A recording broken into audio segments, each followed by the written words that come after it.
Saludos, muy buenos días. Llega a esta hora, hasta las 9, el tiempo para la actualidad religiosa aquí en la cadena COPE, en Iglesia Noticia.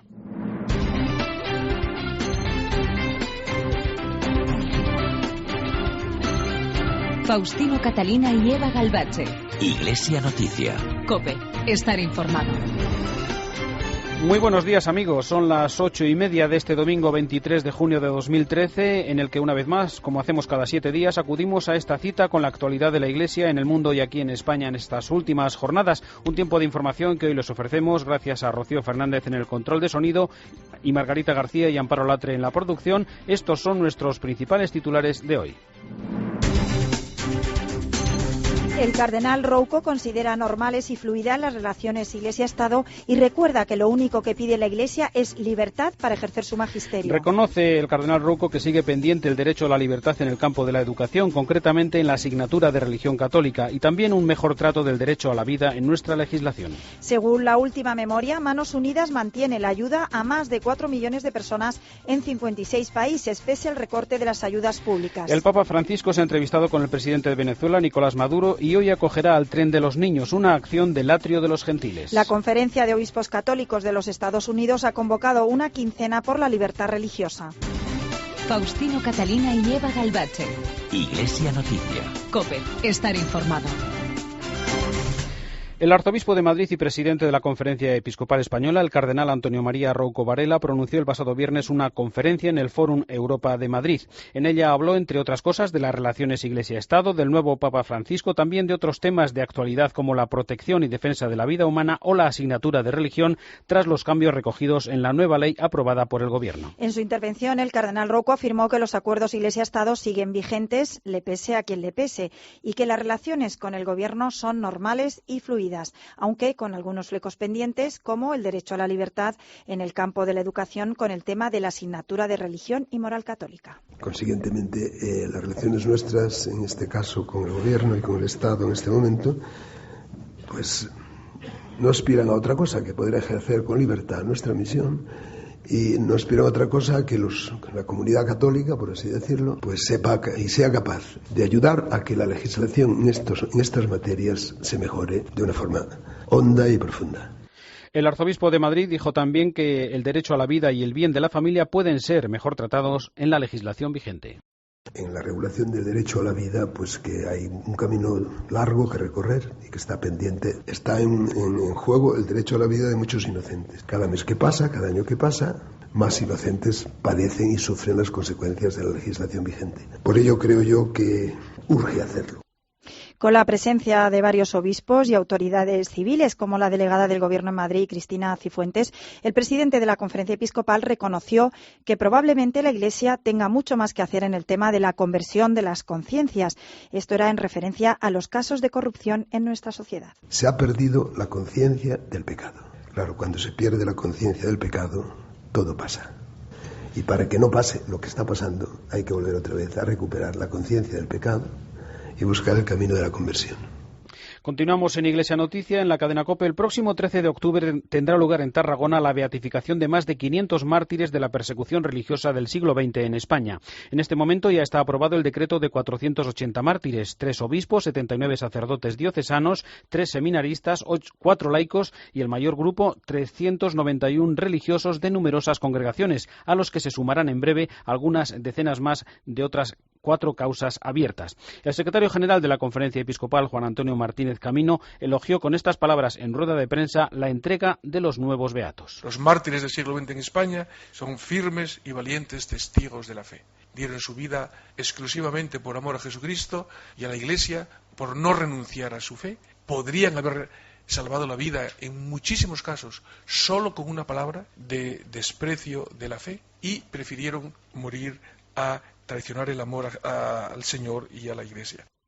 El grupo más numeroso de mártires, 147, corresponde a Tarragona, la ciudad elegida para esta beatificación, donde se recuerda a los primeros mártires hispanos, los santos Fructuoso, Augurio y Eulogio, del año 259. Monseñor Juan Antonio Martínez Camino recordó que son mártires de la persecución religiosa en el siglo XX. Nosotros no hablamos de mártires en la guerra, aunque se ha hablado a veces, porque los mártires no son caídos en la guerra, no estaban en el frente de batalla, no estaban en ningún ejército y no murieron por motivos de los que mueven a los pueblos a hacer la guerra, sino que murieron en la persecución religiosa de los años 30 en España, que se inscribe en la gran persecución religiosa del siglo XX en todo el mundo. Tarragona ha programado para acoger a los peregrinos, entre ellos estarán muchos familiares de los nuevos beatos, diversos actos en los días previos a esta ceremonia, unas vísperas solemnes en la catedral y varias representaciones de la Pasión de San Fructuoso. Mientras tanto, la misa que presidirá el cardenal Ángelo Amato, prefecto de la Congregación para las Causas de los Santos, se celebrará a mediodía del 13 de octubre con un mensaje previo del Papa Francisco en su rezo del Ángelus desde el Vaticano. El arzobispo de Tarragona ha invitado a participar en esta ceremonia, al tiempo que recuerda que los nuevos beatos son también un ejemplo a imitar para los jóvenes de hoy. Una beatificación es siempre un momento de hacer ver cómo estas personas perdonaron, cómo estas personas amaron, cómo estas personas vivieron su fe hasta el final. Es un modelo de compromiso serio, ¿no?, para hoy día, ¿no?, que hace falta tanto compromiso, ¿no?, en las personas, ¿no?, en estos jóvenes, ¿no? Y por lo tanto, en ese sentido son modelos, ¿no?, modelos de hombres que vivieron su fe, ¿no?, y su compromiso con el Señor, ¿no? Y para quienes deseen más información o quieran inscribirse, a partir del 1 de julio pueden encontrarla en la página de internet www.beatificacion2013.com. Cambiamos de asunto. En Santiago de Compostela se han celebrado esta semana las Jornadas Nacionales del Patrimonio Cultural de la Iglesia, que han analizado especialmente la aportación artística que va unida al Camino de Santiago. Desde la capital gallega, Patricia Iglesias. Edición número 33 ya de estas jornadas, que este año sí tenían que recalar en Santiago. Y es que el lema del encuentro las conducía aquí: las huellas de la fe en el Camino de Santiago. Ha sido una semana de ponencias y también de peregrinación, porque el centenar de expertos nacionales e internacionales se han desplazado a conocer, entre otras joyas del patrimonio eclesiástico en Galicia, las catedrales de Ourense o Mondoñedo. Apertura, una vez más, de la Iglesia a la sociedad, a la universidad, y constatación de que el arte es también una herramienta para difundir el Evangelio. Manuel Iñiguez es el director de Patrimonio de la Conferencia Episcopal. El camino que sigue a Cristo pues ha dejado testimonios de la fe en el arte. Por lo tanto, esta apertura quiere decir que es un instrumento necesario para seguir hoy anunciando a Cristo a los hombres de nuestro tiempo. El valor del patrimonio tiene una dimensión cultural, es de los pueblos, es de las gentes, muchas veces es la fisonomía, diríamos, de cada pueblo, de cada región, pero al mismo tiempo es la identidad de la vida de la Iglesia. En las ponencias, recorrido desde el románico y el barroco en Galicia, pasando por el Camino de la Plata, el Palentino o las iglesias en la ruta jacobea en La Rioja. Y, por supuesto, tampoco faltó la música. Interpretó la que aparece en el Códice Calixtino, el grupo Resonet.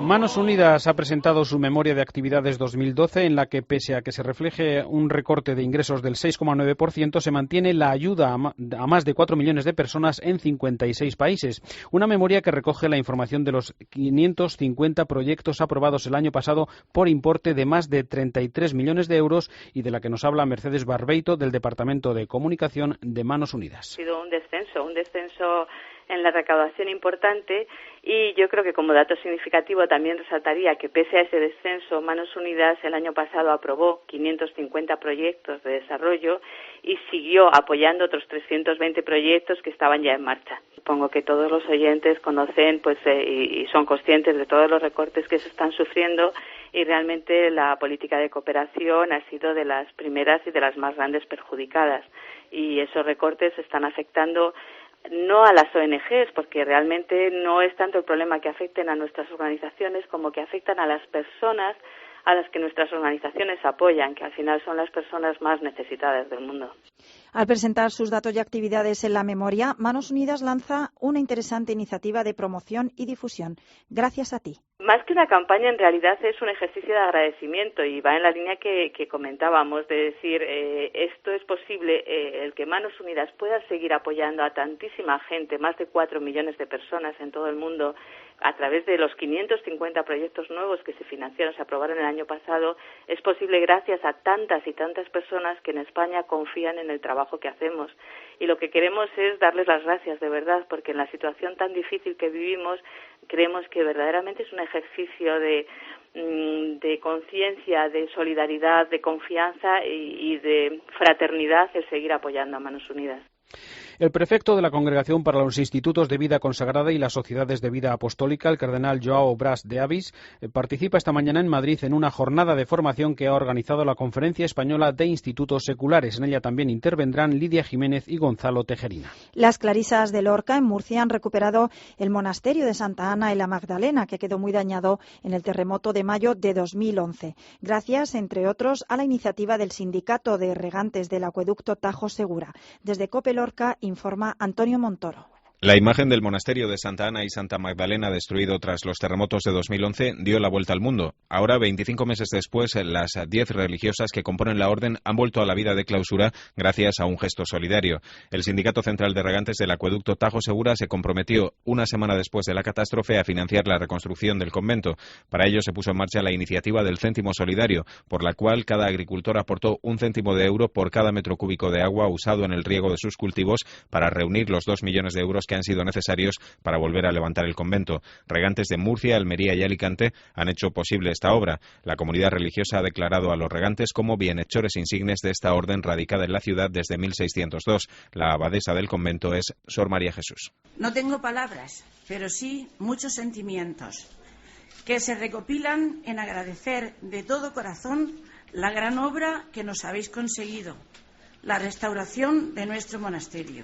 Desde el día en que se inició esta andadura, hemos podido comprobar la cantidad de gente que con gran voluntad y cariño han ido coordinando ideas y circunstancias hasta lograr la maravilla actual en que habéis convertido nuestra casa.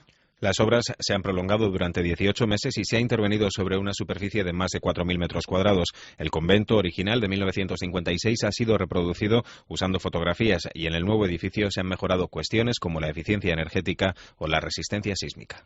Ayer se inauguró en el Museo de la Semana Santa de Málaga una muestra con más de 150 piezas del patrimonio de sus 39 cofradías organizada con motivo del Año de la Fe. Nos lo cuenta desde COPE Málaga Carmen Cerván. El Museo de la Semana Santa de Málaga acaba de estrenar una nueva exposición organizada con motivo del Año de la Fe.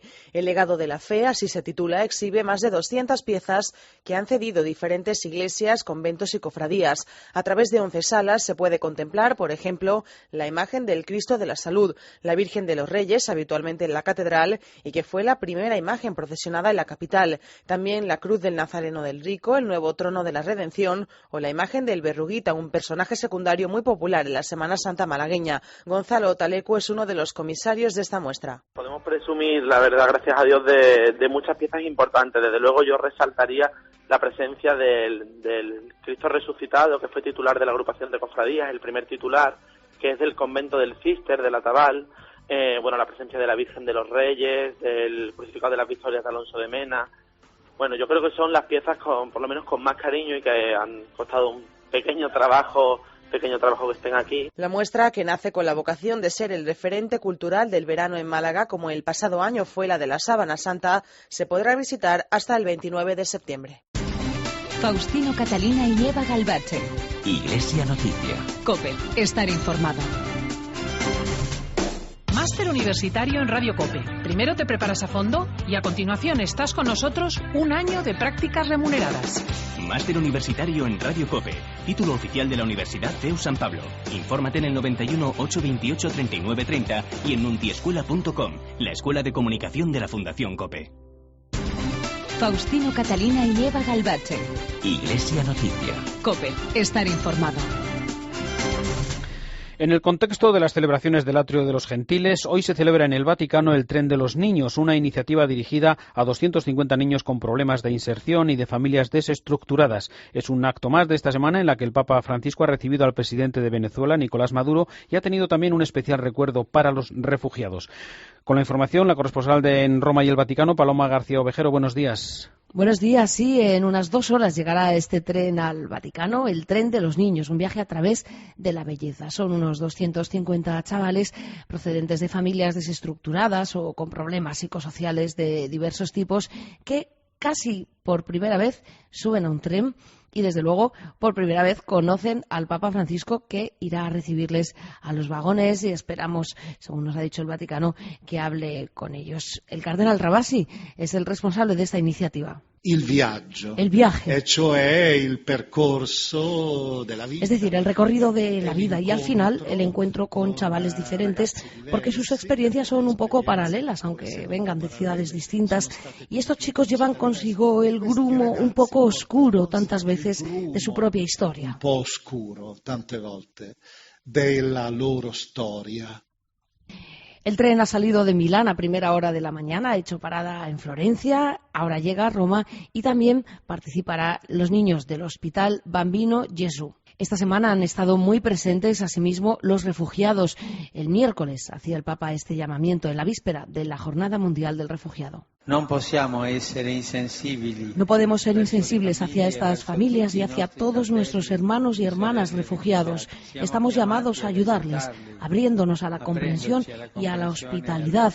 No faltarán en todo el mundo personas e instituciones que los asistan. En su rostro está impreso el rostro de Cristo. Y de todas las audiencias, la más esperada y comentada fue la del presidente de Venezuela, Maduro. Hablaron de la Venezuela política y social posterior a Hugo Chávez, de sus problemas actuales, subrayaba el comunicado del Vaticano, pobreza, criminalidad y narcotráfico, así como de las relaciones entre la Iglesia Católica y el Estado, conviniendo, dice el texto, en la necesidad de un diálogo sincero y constante. Se acaban de cumplir los primeros 100 días de pontificado del Papa Francisco, momento en el que algunos medios de comunicación han hecho balance de las palabras y gestos de Jorge Bergoglio. ¿Se ha celebrado de alguna manera en el Vaticano, Paloma? En el Vaticano no ha pasado nada, no es una fecha que se haya subrayado ni se haya ni siquiera mencionado, pero han sido los medios de comunicación, hemos sido los medios de comunicación los que hemos hecho todo tipo de reportajes y resúmenes en este 20 de junio, 100 días del Papa Francisco. Aquí va el nuestro.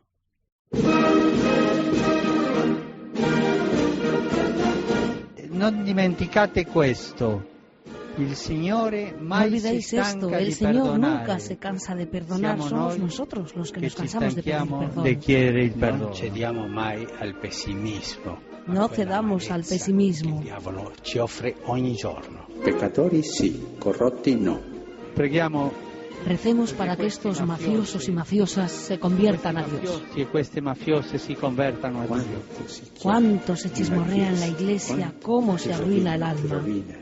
Guardiamo a Dio come al Dio della vita. Miremos a Dios como al Dios de la vida. Digamos sí al amor y no al egoísmo. Digamos sí a la vida y no a la muerte. Buena domenica e buon pranzo.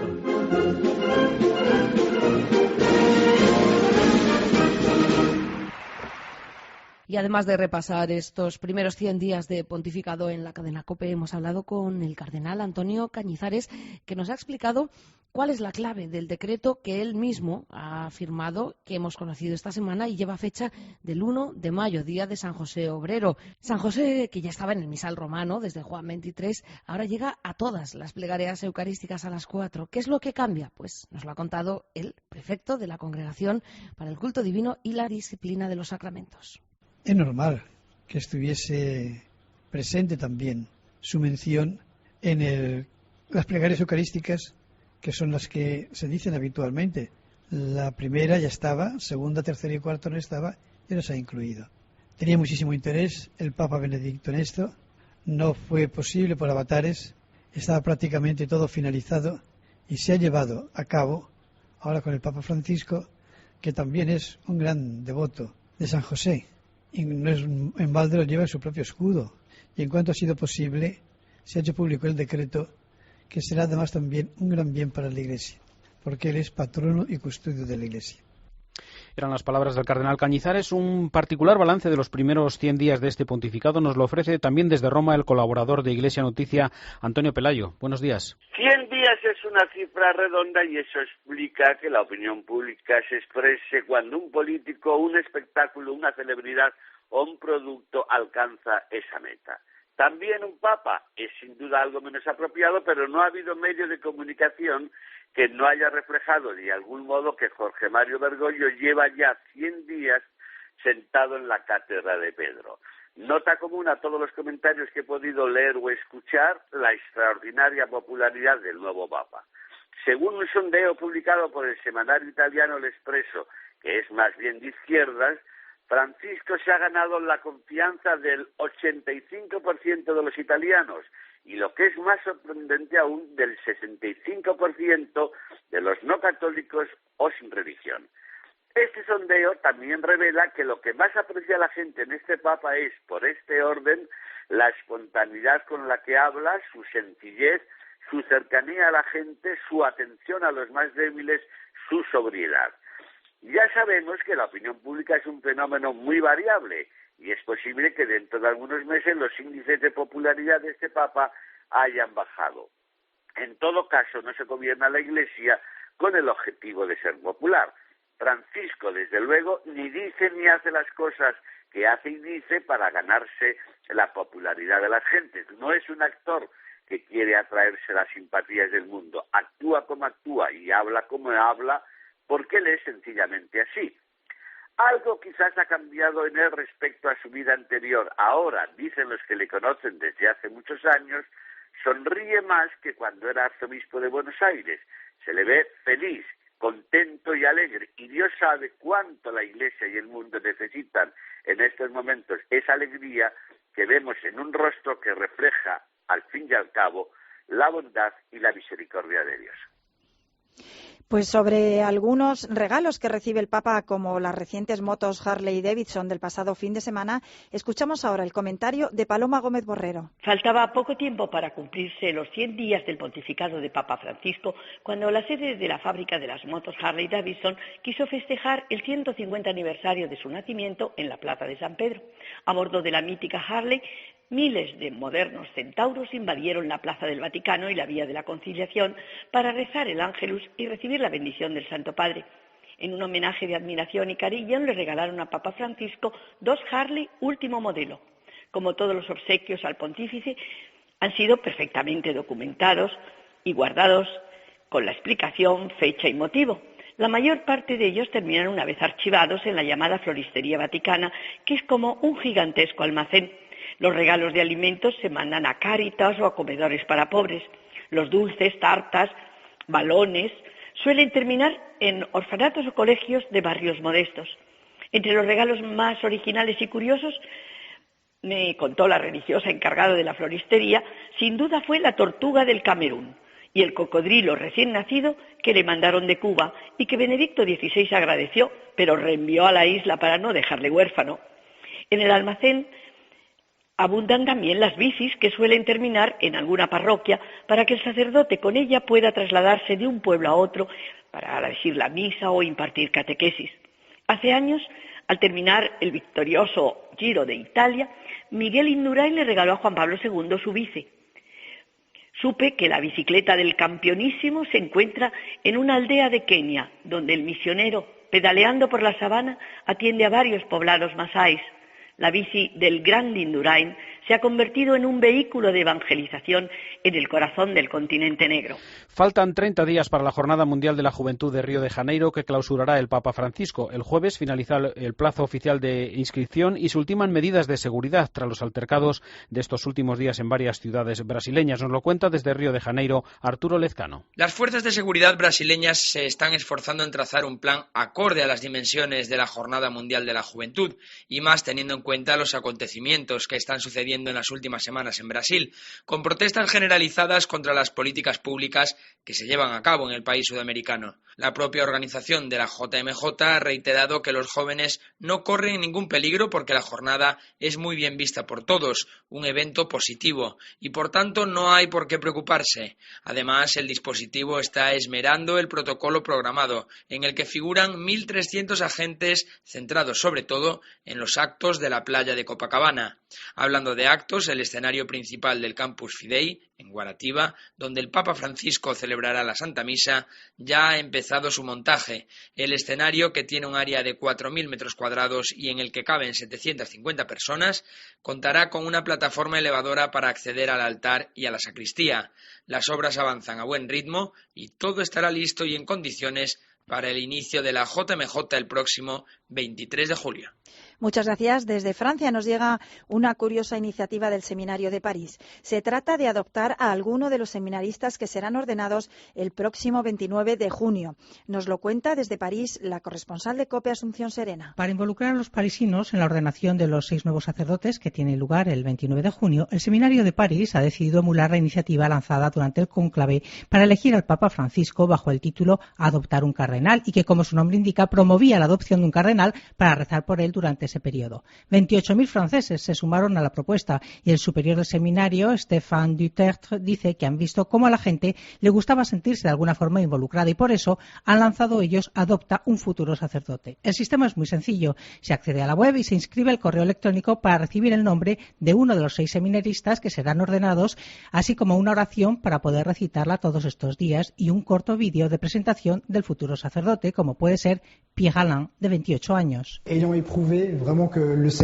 Tras ver que Dios era todo para mí, que me ayudaba a crecer también personalmente, dejé mi trabajo y me decidí a llamar a la puerta del seminario. Y no fue fácil. De esta manera resulta más fácil rezar por alguien que se conoce y esperan que sobre todo los más jóvenes se den cuenta de que los sacerdotes deben rezar por ellos y viceversa. También han sido desgraciada noticia de esta semana las inundaciones en el santuario mariano de Lourdes. Cuéntanos, Asun. Las aguas han dejado paso a escenas completamente desoladoras en todo Lourdes y especialmente en el santuario, que llegó a estar cubierto por 3,5 metros de agua. En la Basílica de San Pío X, completamente sumergida, se veían flotando decenas de bancos y la gruta ha quedado devastada por la fuerza de la corriente. Thierry Castillo, director general del santuario de Lourdes, detalla algunos de los daños sufridos.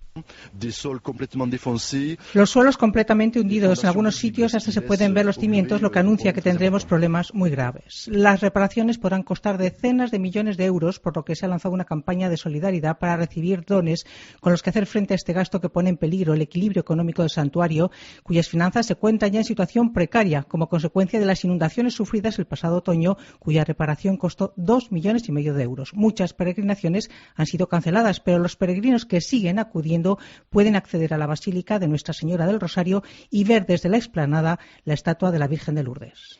Y desde Portugal nos llegan noticias relacionadas con Cáritas, con la presentación de 15 propuestas para combatir la pobreza y la iniciativa de colaboración con las Cáritas fronterizas de España. Corresponsal en Lisboa, Begoña Íñiguez. Esta semana Cáritas Portuguesa ha presentado en Lisboa 15 propuestas para combatir la pobreza que no para de crecer en el país vecino, recuperando profesiones en desuso relacionadas, por ejemplo, con la agricultura y la ganadería, y que están haciendo que muchos portugueses se planteen volver al campo. El presidente de Cáritas Portuguesa, Eusenio da Fonseca, ha declarado que el gobierno luso ha hecho poco para erradicar la pobreza y que debería hacer mucho más. Eusenio da Fonseca. Poco se ha hecho. El gobierno ha asumido un designio que es combatir la crisis y en ese combate solo ha creado medidas para vencer el déficit. Esas medidas se llaman austeridad.